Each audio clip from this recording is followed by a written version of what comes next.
Magsiluhod po tayo para sa panalangin kay San Jose Manggagawa. O aming ulirang San Jose, patron ng Santa Iglesia at patron ng mga manggagawa, sa iyong bisig iyong inalagaan si Jesus at si Maria. Sa iyong bisig, tulad ng ibang mga ama at manggagawa, ay bumuo ng mabuting pamayanan at tahanan. Tuwina'y idalangin mo kami sa iyong anak, na sana kami alagaan mo sa aming buhay. Gayon din iyong ipagsanggalang ang mga manggagawa, mga taong tumutulong upang bumuo ng isang masaya at maunlad na bansa. Amen. San Jose na Manggagawa, panalangin mo kami. awitan natin uli si San Jose na Manggagawa. Pasayin mo kami ang bayan mong nangangarap. Gabayan mo po ang aming pagsisigaw, upang kaming lahat maging karapat-dapat kay Jesus yung sinisintahan. Pagkain mo kami ang bayan mong nangangarap. Gabayan mo po ang aming pagsisigaw, upang kaming lahat maging karapat-dapat kay Jesus yung sinisintahan.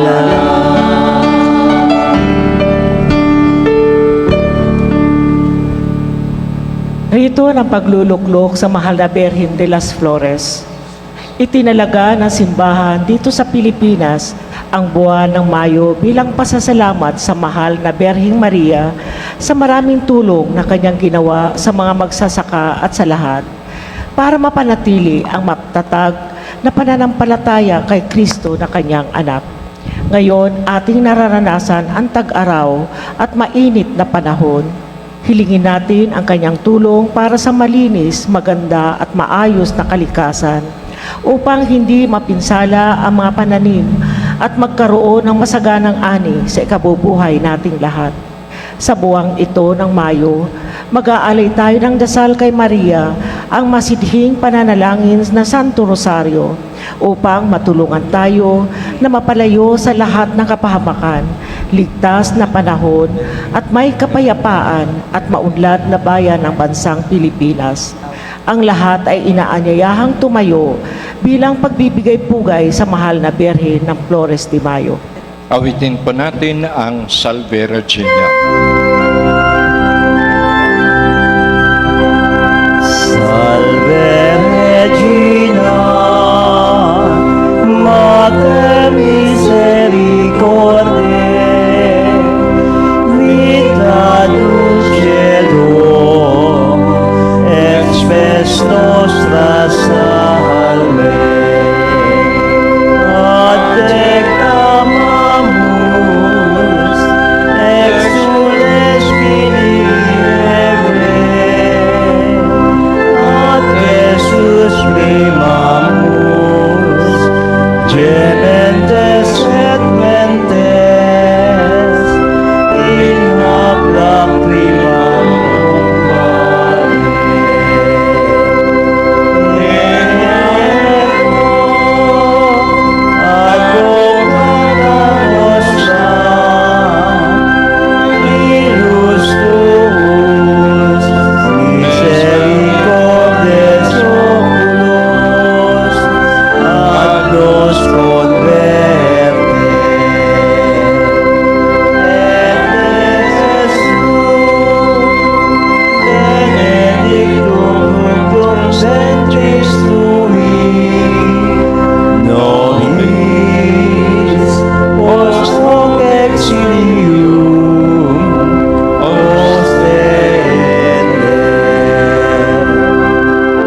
Magsiluhod po ang lahat para sa panalangin ng pagtanggap.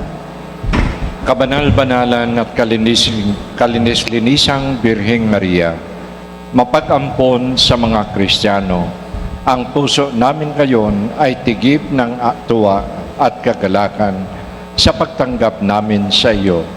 Naisana naming magpamalas ng aming pasasalamat sa paraang karapat-dapat sa iyo. Dahil dito, itinatalaga namin ang aming sarili sa banal na paglilingkod sa iyo. Yayamang tumanggap ka ng di mapantayang kagalakan nang ikaw ay pinili ng Diyos bilang tagapag-ampon ng mga Kristiyano. Hinihiling naming pagkalooban mo kami ng mga biyayang kinakailangan namin upang aming mapagwagian ang mga kalaban ng aming kaluluwa, upang sa gayon ay matunghayan namin balang araw ang Diyos na sa kalangitan. O kabanal-banalang Birhen, pagpalain mo kami ng buong lugod na tumatanggap sa iyo. Ipagadya mo kami sa anumang sakuna, karamdaman at kasalanan, at sa tanang makasasama sa amin. Maghari nawa ang kapayapaan sa amin, ang banal na matamis na kapayapaan, ipinarangal ang iyong anak na si Jesus. Siya nawa. Awitin po natin ang Abaginong Maria.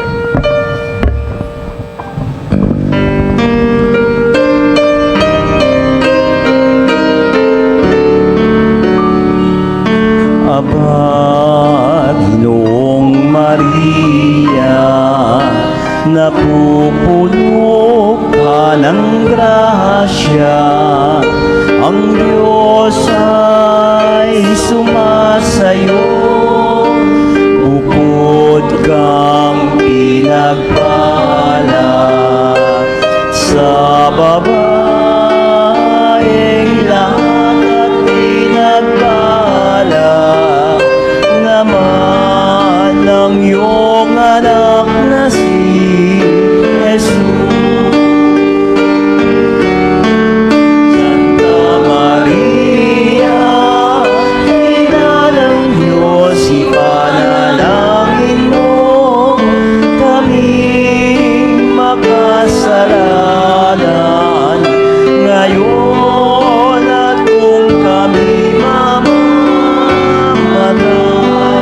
Santa Maria, Ina ng Diyos, ipanalangin mo kaming makasalanan ngayon at kung kami mamamatay.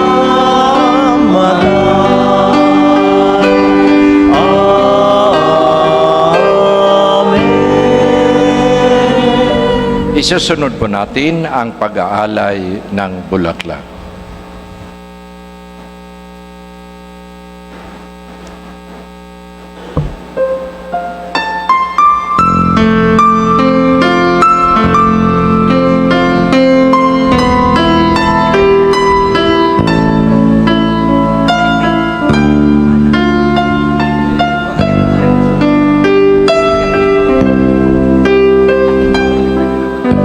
Mahal naming Ina, tinatawagan ka, tunay na batis ka ng biyaya, binabalungan ka ng awa at ligaya, nilalapitan ka namin, Aba, Inang sinisinta, buksan aming mata, pagkat sa Diyos Ama kami ay nagkasala. Kapag kami umanglumbay, kami samahan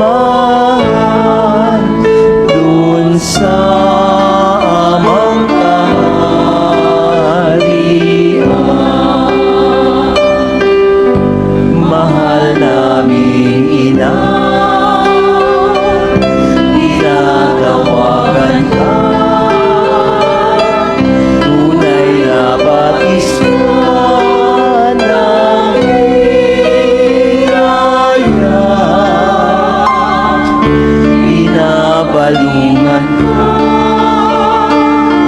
ng awa at ligaya, ilalapitan ka namin, Ama. Ilang sinisinta, buksan aming mata, pagkat sa Diyos Ama